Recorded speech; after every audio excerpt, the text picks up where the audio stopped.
Hey guys, in this video we're going to go over how to use the Lloyds card reader. Now first what you need to do is enter your card, okay, into the card reader, your Lloyds bank card. And then just enter your PIN. So there'll be a 4-digit PIN on the card reader keypad, just enter that here and then click on press enter. Now to generate the code, okay, basically the card reader will display a number.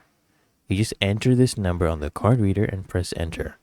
And now the card reader will then display an 8-digit passcode. Now this is the code that you need to enter on your online banking login page.